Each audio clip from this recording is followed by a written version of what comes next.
This is Joy Kamani with the NSAF, and I'm sitting here with Olympic and Cuban legend Alberto Juantorena, and we are sitting in his house having a very nice casual time, and we're about to ask him some questions about Cuba today because there are a lot of misconceptions about the state of this beautiful country. So Alberto, let's get started. Could you tell us a little bit about how you see Cuba today as, say, 5-10 years ago? Cuba now are doing a new regulations in the field of the economical field. New investment for foreigners. We changed the regulation. You can now invest in the field of the public health, in the field of the sugar cane, for instance, in the field of oil. Prospection to find oil in the Cuban platform. Divided in sectors, and then we invest. And the oil rigs to the foreign companies. Many of the companies have been investing in this investigation for many years, And now the Cuban can sell the house, the Cuban can sell the cars, the Cuban can sell many things, The private business is in place now. You can have a private business, a cooperative business, in different fields: transportation, gastronomic, building, to renovate house, to build house, many ways to renovate the Cuban economy. And that with this new regulation, I'm really sure that this society will be jump ahead one step for the benefit of our population.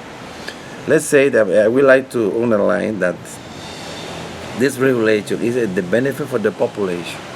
Not shock therapy. No people is abandoned. No people is outside the job. No people is, for instance, abandon the Cuban population, the Cuban people, the Cuban citizens. This is very good to realize. That all regulation is to give and to increase the quality of life of the Cuban citizens. In the field of the sport now, you can have a contract outside the country. Cuban athletes, baseball player, basketball player, boxers, track and field. You can contract outside. In the past was even to sing in this was a chimera. It's impossible. It used to be a dream. A dream in the past. In the past was the dream. Now it's a reality. Now we are as a president of the federation to look the way to have this regulation in the benefit of the federation, in the benefit of the athlete, in the benefit of our development inside the country, the track and field all over the country. So tell us what happens with, well, you were telling us earlier about the baseball players that are about to sign contracts with Japan. In Japan, mainly in Japan, because the United States is not possible to do it at the moment. I hope that this regulation will change in the future, taking into account that the relation will be restored, the diplomatic relation will be restored. And President Obama have made a statement 17th of December. At the same time, Raúl Castro made a statement to renovate and regulate the relation between Cuba and the United States. And this is a benefit for the two countries. Maybe in the future, the investors of the United States can come down to Cuba to invest in different fields. I don't know, agriculture or tourism or chemistry. I don't know exactly. I know it's specialized in this business, But the door is open now. But first, we need to shut down the economical embargo. The economical embargo is exactly the same now. We cannot do no business with the foreign enterprise because the intervention of the United States Department is in the middle. We cannot receive money from outside to Cuba through all the bans. You cannot make it a ban transactions to Cuba. It's impossible. We have, for instance, in IAF, a couple of $100, and then we cannot send a bank transaction because it's being called by the American regulation. They so you're saying this is money from the IAAF? From the IAAF that they were athletes earned during the championship 2013 in Moscow. That's the thing that we would be to change. More relation, to build bridge of communication and relation between Cuba and the United States in the future. You have the best advice that I give to the people: come down to Cuba to see by yourself, to judge by yourself, and then you have your own opinion about our society. Because some news, they don't give a real picture of the Cuban society nowadays in the media, in the newspaper or whatever place, in internet, social net. It's just not, sometimes it's not the real truth, the real picture of the Cuban society. How happy are people here? People are happy. We are fighting in a very difficult situation. The circumstances, economic circumstances are hard, Salary is not enough, and we are doing now a new regulation, a new economical renovation of our system, and they will be good in the future. And people trust, because people know that the children have a public health free, the hospital are free, education are free, sport are free, the housing, to rent of the house is not very high, the gas and the electricity and the water supply is not so expensive, And we need to produce. We need to produce first to have the benefit for ourselves, That's our situation now, and we are doing very, very, very, very hard fighting for this to be good in the future, better in the future. There are a lot of people who think that once the embargo is lifted and that the economy is spiked here because of that it will not benefit the average Cuban person, that it will just benefit those in power. No, this is not true. It will be benefit our country. No. Because the main resource in Cuba is in the hands of the people, in the hands of the Cuban system. It's not we are not so naive or stupid to put the country in the hands of no one. Independence is no negotiation. In matter of principle, no compromise. I make this very clear, Our independence and our regulation is doing by our own people. We don't want people from outside to get advice what we need and what we don't need to do. That's the main thing, the situation. Yeah, people think that all Cubans are poor, all Cubans are unhappy, all Cubans can do nothing well for themselves because they're so restricted by the Cuban government. I gave you my answer with a question. How many big arts have you seen outside? I've seen how no many beggars. children asking in the lights, asking for the table book, something? I've seen none. Every single children is in the school now. Every now child, they are every in the child, school. Every child I have Every seen child has been is in a the uniform school. coming to Every or coming child from have the school. public health, the vaccination. I have a boy 5 months old. They have 13 vaccination in the first year of the life of my children. 13? 13 vaccination, yes. Free. Polio, pentavalente, cholera, many of them. I don't pay a cent for that. I don't pay anything for that, and the Cuban don't pay for nothing for this vaccination. The social system is very, very, very powerful. Very So powerful. since education is free, is there anything done to make sure the children do in fact go to school? Yeah. Of course, because the system is in Cuba we have an statement: nothing is more important than the child, nothing is more important than the boys.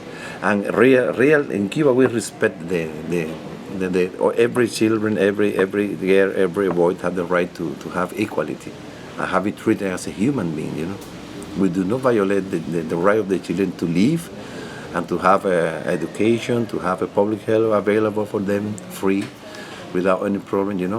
And the child is the most important treasure that the Cuban Revolution have in hands for the future, for developing the future. Children's. Does that extend beyond just high school and into college? College, high school, university, every. We don't have a private education here in Cuba. We don't have. You can find it at school private in Cuba. It's public, all public. And that includes the universities. Including university. So you can get an advanced degree at the university as well? Yes, Master's, and degree PhD? you don't pay the master or the doctor. You don't have to pay anything.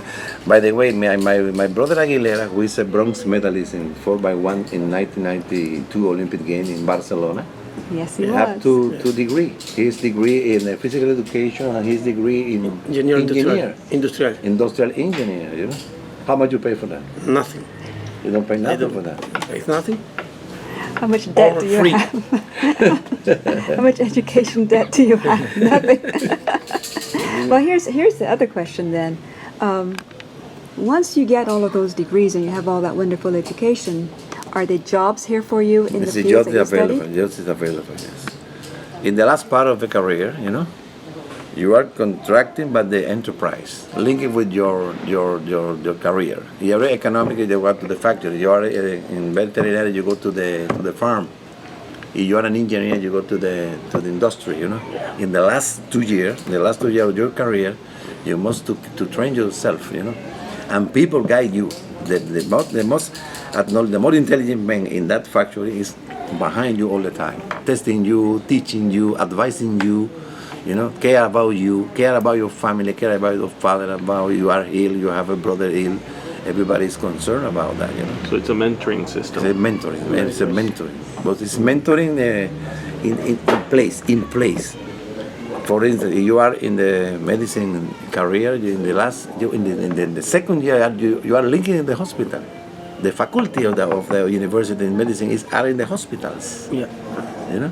And then you can see the surgeon, you can see the heart field, you can see the pediatric, you can see the surgery, you can see everything, you know, because they train you. Look what happened in Haiti with the earthquake in 10th of January in 2010. 2010. We sent a brigade there. They fight against this destruction that Haiti has, you know. We have more than 800 doctors and personnel in Haiti. We have more than 35,000 doctors all over the world in 65 countries. And now we send a brigade to Sierra Leone, Costa de Marfil, and Guinea to fight against the Ebola. And there's a Cuban personnel fighting there. One of them got the Ebola and survived. Yeah. And now he was in Sweden recovering. Then they sent to Switzerland. And now he come back to Cuba. And now he's going back to Sierra Leone. Very brave. So tell us a little bit about the salaries. The salary is not enough, telling you the truth. But now we are fighting, we're trying to improve the economy. And the only way to increase the salary is to make the material production in place. You know, first than that, if you increase the salary, you know, if you don't increase the production, it is a disbalance, you know. Inflation will take place. And now we are doing the increase of the salary according to the production of the people. If you produce 10 tons of sugar, you can not have the same salary I produce 5. You will have this more salary than myself because you work better than me, and you are more efficient than me, and you with the resources to produce in the better way than I did. That's why that's the policy now they change in my country, which is very nice for me, you know. Very good. We are fighting. It's not easy to have an economical embargo for more than 50 years. You know? If I would like to buy beans or rice or whatever, you know, I can't buy it here in Miami in the coast of Houston is near, and I need to buy it in China or in Japan or in Singapore. You know, it's very on Thailand. It's very far from here. We spend a lot of money this way. You know? Sometimes we don't have the proper the spare part to repair the engine or to repair the factory or to replace the part of the tomograph axial computerized, you know, and that's our problem. With this economic shutdown, we have a communication with the United States. The life insurance will be up, increase, but not for the pocket of a politician, no? For the citizen, for the people. For the benefit of the people, increase the quality of life of people. You know? That's the point. Do you think that once that happens, that and everything opens up, that many Cubans will leave Cuba and, you know, go up to the United States? Some of them they decided to go because of the economical situation. You know? Maybe they'll stop the situation because we don't have drugs here, we don't have assassination, we don't have assault, we don't have nothing that really is. In some time, I haven't seen friends of mine have money, and then I go to school with the squad because they have money. They are very, very afraid to be kidnapped, the children or the family of the wife or the mother or the grandmother or whatever, you know. And they go to the school all the time, shaking, thinking he will come back or not because. This is not here. We don't have this flagella here. We don't have this kind of things here in Cuba.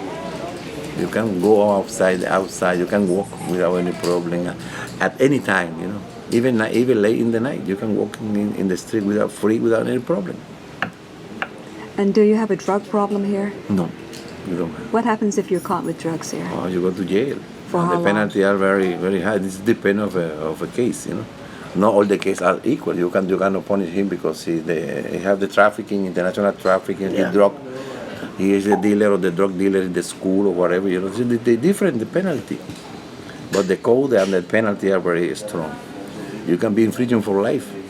For life, for Yes, you can be in prison for 30 years or 20 or 25 or 15, but get very strong in this situation. You know? And we signed international agreement to fight against the drugs.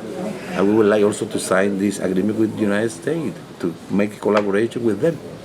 Why not? Not only in the drug, more better than this in the field of the sport. Much better.